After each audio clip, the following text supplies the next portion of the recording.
Rise and shine, Sleepyhead. Wer meine Review zu den ersten 4 Folgen gesehen hat, weiß, dass ich etwas gemischte Gefühle hatte. Bis dahin war Staffel 2 nicht schlecht, aber irgendwie auch nicht wirklich das, was man sich erhofft hatte. Dennoch war ich offen für Überraschungen und Wendungen im Finale, welches nun endlich verfügbar ist. Nun, wie sieht es jetzt nach dem Finale von Staffel 2 aus? Das schauen wir uns gemeinsam an und Achtung, definitiv Spoiler-Alarm. Ihr seid hiermit gewarnt worden.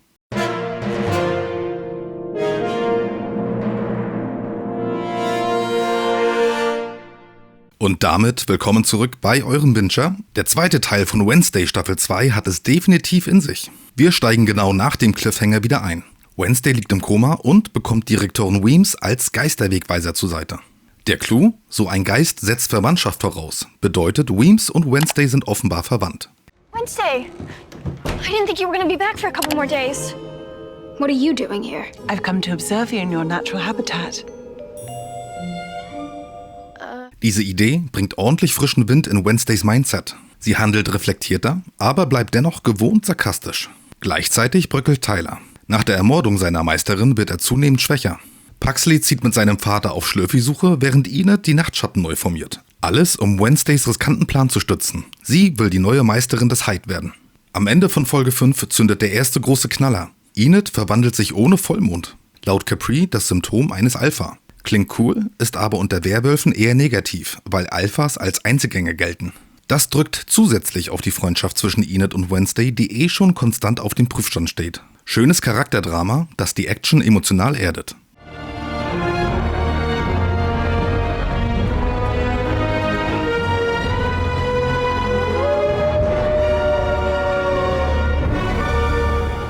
Dann die zweite Bombe. Schlürfi ist nicht nur ein Gimmick. Er reagiert auf Patientin 1938, die sich als Tylers totgeglaubte Mutter entpuppt, ebenfalls ein Hyde. Kurz darauf kann Schlürfi sprechen und outet sich als Isaac, der verstorbene Bruder von Tylers Mutter. Jedoch sind die Vibes zwischen Tyler und seiner Mutter ab der ersten Minute merkwürdig. Genau das will die Serie und es funktioniert. We have to go back. There would be a price to pay. Weil Wednesdays Fähigkeiten nach wie vor blockiert sind, sucht sie Rosalind Woodward für einen Blick in die Zukunft auf. Enid platzt rein, das Ritual kippt und bam, Bodyswap. Die Serie nennt das den gebrochenen Blick des Raben. Ergebnis, eine Freaky Friday-Dynamik, überraschend witzig und spritzig, ohne den Plot zu entgleisen. Der Fluch löst sich später am gleichen Ort durch eine Aussprache zwischen den beiden.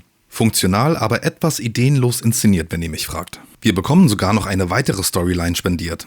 Your mother cut it off. Causing my machine to go out of control. Händchen stammt aus Isaacs rechter Hand. Morticia trennte sie, um seinerzeit Gomez zu retten. Isaac starb, Gomez und Morticia begruben ihn unter dem Baum, wo Pugsley ihn später versehentlich wiederbelebt hat. Das ist eine herrlich morbide Addams-Geschichte, die die Familienchronik sinnvoll erweitert. Isaac hintergeht Pugsley und will mit dessen Kräften beenden, was Morticia einst verhinderte. Pugsley, I hate to ask, but I need your help.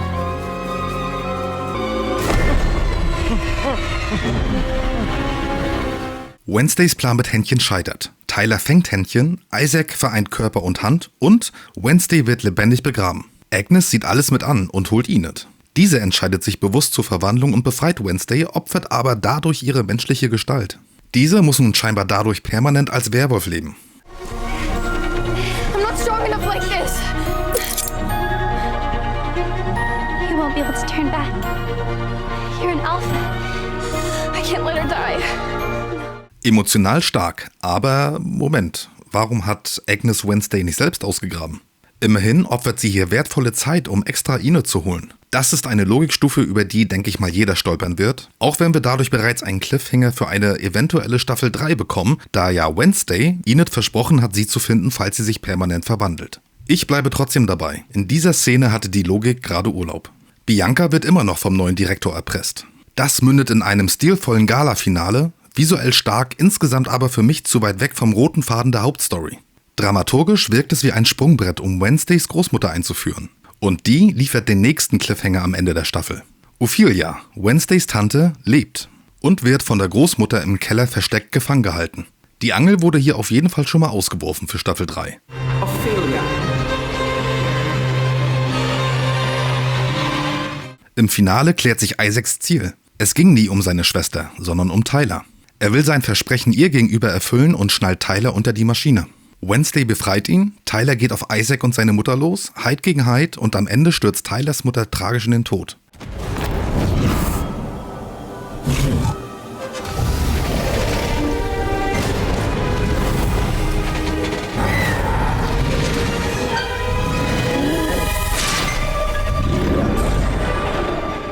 Und am Ende ist es auch Händchen, der sich trotz der Vereinigung mit Isaac aufgrund seiner Verbundenheit mit der Addams Family gegen ihn auflehnen kann und am Ende besiegt. Nach dem Finale erfahren wir, Capri ist ein Werwolf, ihr Vater war ein Hyde. Am Grab der Eltern bietet sie Tyler Zuflucht in einem Rudel von Hydes an, die dadurch ohne Meister leben können. Scheinbar werden wir Tyler somit möglicherweise noch ein weiteres Mal wiedersehen. Wie ich schon zum Ende meiner Review der ersten 4 Folgen sagte, vielleicht werden die unzähligen Storylines am Ende in einem großen Konstrukt zusammenkommen. Und genau das ist passiert. Ich bin jedenfalls positiv überrascht vom Staffelfinale und dieses ist meiner Meinung nach kein Vergleich zu den ersten 4 Folgen. Schlag auf Schlag lösen sich Rätsel auf und gleichzeitig werden offensichtliche Plots neu verpackt. Nun mit Blick auf alle Folgen hat Staffel 2 für mich definitiv super funktioniert und ist mehr als eine würdige Fortsetzung. Aber wie hat euch das Finale gefallen? Wart ihr genauso positiv überrascht wie ich oder hat Staffel 2 bei euch immer noch nicht gezündet? Schreibt es mir in die Kommentare. Von meiner Seite aus war's das für heute und wenn ihr wollt, sehen wir uns im nächsten Video.